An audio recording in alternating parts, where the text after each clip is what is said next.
Hello दोस्तों, आप लोग का मेरे चैनल पर स्वागत है। आज हम लोग पढ़ेंगे बौद्ध धर्म। क्या बौद्ध धर्म पढ़ेंगे। बौद्ध धर्म में आप याद रखिएगा, बौद्ध धर्म में याद रखिएगा, आज से वैदिक काल के समय से ही हमारा जो है भारत देश एक जो है धर्म प्रधान देश के नाम से जाना जाता है। तो यह सभी विकट स्थितियों को देखने के बाद में गौतम बुद्ध ने क्या बौद्ध धर्म के संस्थापक के रूप में आए। और गौतम बुद्ध ने बौद्ध धर्म की अगर बात करें तो स्थापन के रूप में यह है। कहा जाता है कि इन्हें लाइट ऑफ एशिया के रूप में जाना जाता है। क्या लाइट ऑफ एशिया के रूप में जाना जाता है। और इनका जन्म जो है 563 ईसा पूर्व नेपाल के तराई में जो है लुम्बिनी नामक स्थान में हुआ था। इनके पीछे बहुत से रीजन थे। जब गौतम बुद्ध का जन्म हुआ तो इनके भविष्यवाणी देखी गई, तो कुछ जो एक जो है पंडित जो थे, उन्होंने इनका जो भविष्यवाणी बताया कि आपका पुत्र जो है या तो बहुत बड़ा जो है शासक बनेगा या तो बहुत बड़ा सन्यासी बनेगा। तो ध्यान रखेंगे हम जो है इनके जो बचपन का नाम था जो सिद्धार्थ के नाम से जाना जाता था, और इनके जो की माता जो थी इनको महामाया के नाम से जाना जाता है। और इनके जो है माता जो है जन्म के 7वें दिन ही इनका निधन हो जाता है। कब? यह 7वें दिन जो है निधन हो जाता है। उसके बाद में बात करेंगे कि इनका लालन पालन जो हुआ, इनकी जो कि प्रजापति जो गौतमी थी जो कि मौसी थी, इन्होंने इनका लालन पालन किया। क्वेश्चन याद ध्यान रखिएगा, प्रजापति जो गौतमी थी यह प्रथम जो है कि महिला जो थी बौद्ध धर्म जो धारण करने वाली थी। और इनके पिता का नाम सुधोधन था जो शाख गढ़ के यह मुखिया हुआ करते थे। ध्यान रखेंगे कि गौतम बुद्ध जो थे बचपन से ही इन्होंने एक अलग तरह रहा करते थे।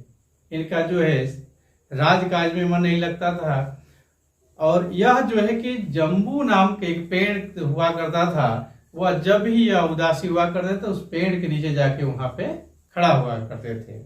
इनके पिताजी इनकी सारे कुछ हरकत देखने के बाद में बहुत चिंतित हुआ करते थे। तो इनका जो है 16 वर्ष की अवस्था में ही इनकी जो है यशोधरा नामक कन्या के साथ में इनका जो है कि शादी कर दिया जाता है। जब उनकी शादी हो गई तो इनसे एक संतान जो है राहुल थे। क्वेश्चन बनता है इनका जो कि पुत्र कौन था। इनका राहुल था, इनका पुत्र था, और इनके पत्नी का नाम जो था यशोधरा था। ध्यान रखिएगा कि इन्होंने 29 वर्ष की अवस्था में गृह त्याग किए। तो रीजन यह बनता है गृह त्याग करने का कारण क्या था। इनका जो है गृहस्थ जीवन में यह अपना जीवन व्यतीत नहीं करना चाहते थे। तो इन्होंने अपना जो है 29 वर्ष की अवस्था में अपने पत्नी और पुत्र के सोई हुई अवस्था में छोड़कर उन्होंने गृहस्थ जो है कि छोड़कर जीवन इन्होंने गृह त्याग कर दिया। और यह गृह त्याग करने के बाद में अगर पहुंचे किनको जो है कि इनके प्रथम गुरु जो है अलार कलाम थे। क्या थे? क्वेश्चन बनता है कि जो कि बुद्ध के जो है प्रथम गुरु कौन थे, तो अलार कलाम के नाम से इन्हें जाना जाता है। इन्होंने जो है 6 वर्ष तक कठिन तपस्या के बाद इन 35 वर्ष के आयु में इन्होंने बोध गया में एक निरंजना नदी के तट पे और पीपल वृक्ष के नीचे इन्होंने ज्ञान प्राप्त किए थे। क्वेश्चन कई बनता है कि गौतम बुद्ध का जो है कि यह ज्ञान प्राप्त कब हुआ, तो 6 वर्ष की कठिन तपस्या के बाद। कहा? 35 वर्ष की आयु में, और वैशाखी पूर्णिमा का दिन था, और निरंजना नदी के तट पे पीपल वृक्ष के नीचे इनकी जो कि ज्ञान प्राप्ति हुई। तो ध्यान रखिएगा, ज्ञान प्राप्ति के बाद यह सिद्धार्थ से बुद्ध बन गए। क्या बन गए? सिद्धार्थ से बुद्ध बन गए। और इनके जो है कि बात करें कि बचपन में जो कि पहला इनका उपदेश अगर पूछा जाए तो इन्होंने पहला उपदेश जो है सारनाथ सारनाथ जो वाराणसी में पड़ता है और यह उत्तर प्रदेश में है। और यह जो कि उपदेश दिए थे 5 ब्राह्मणों के साथ, इनका जो है पहला उपदेश कहाँ था? सारनाथ में था, जिसे धर्म चक्र परिवर्तन के नाम से जाना जाता है। क्या जी? धर्म चक्र परिवर्तन के नाम से जाना जाता है। ध्यान रखिएगा। इनका जो है सर्वाधिक उपदेश अगर पूछे कि सबसे ज्यादा जो है गौतम बुद्ध ने सर्वाधिक उपदेश कहाँ दिए थे, तो सर्वाधिक उपदेश जो है कौशल की राजधानी श्रावस्ती में जो है इन्होंने सर्वाधिक अपना जो है उपदेश दिए थे। चलो उसके बाद में हम बात करेंगे।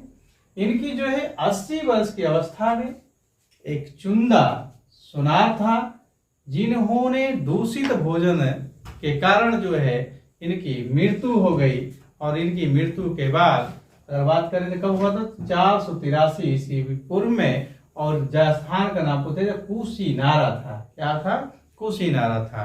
क्वेश्चन यह बनता है कि इनका मृत्यु कहाँ हुई थी, तो जो है कुशीनारा में हुई थी, जिसे महापरिनिर्वाण के नाम से भी जाना जाता है।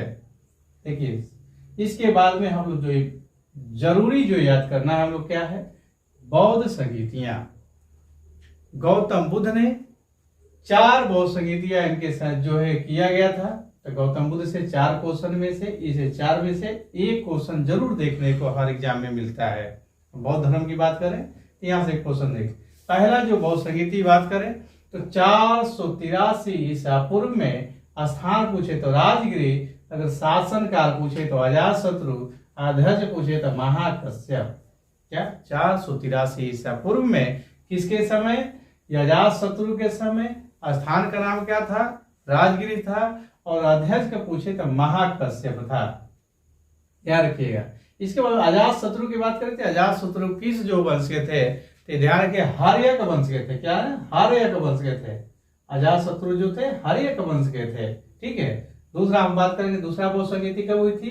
तो 383 ईसा पूर्व में वैशाली में हुआ था। और यह शासक पूछे तो कालाशोक थे और अध्यक्ष पूछे तो सबकामी थे।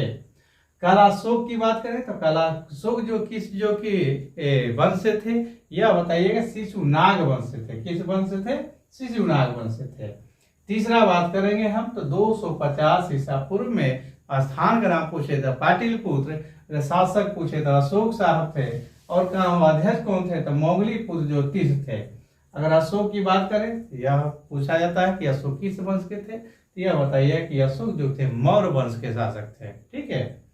और चौथा बात करें तो 98 ईस्वी में स्थान का नाम पूछे तो कौन सा? कुंडल वन का नाम। कुंडल वन में हुआ था। शासक कनिष्क थे और अध्यक्ष को पूछे तो वसुमित्र थे। अब जब यह पूछे कि कनिष्क जो है किस वंश को हुआ करते थे, तो कनिष्क को बताना कुषाण वंश के थे। यह क्या थे? कुषाण वंश के। फिर से रिपीट कर दे रहे हैं कि पहला जो था 483 ईसा पूर्व में राजगृह में अजातशत्रु के समय, अध्यक्ष कौन थे? महाकश्यप थे। दूसरा की बात करें तो 383 ईसा पूर्व में जगह का नाम बताएं तो वैशाली, और शासक का नाम कालाशोक, और अध्यक्ष का नाम था सबकामी। और तीसरा बात करें 250 ईसा पूर्व में पाटिलपुत्र में स्थान पूछे क्या? पाटिलपुत्र में। और शासन काल अशोक का था। और मोगलीपुत्र थे जो थे अध्यक्ष थे। और चौथा पूछे तो 98 ईस्वी में। और कुंडल वन में हुआ था। शासक पूछे थे कनिष्क, अब अध्यक्ष पूछे थे वसुमित्र। और ध्यान रखिएगा यहाँ से क्वेश्चन यह बनता है कि हीनयान और महायान, क्या? हीनयान और महायान कौन सा बौद्ध संगीति में अलग हुआ था? ध्यान रखिएगा चतुर्थ बौद्ध संगीति में जो कि हीनयान और महायान जो है अलग हुआ था। दोस्तों वीडियो अच्छा लगे तो लाइक और शेयर कमेंट जरूर करें। धन्यवाद।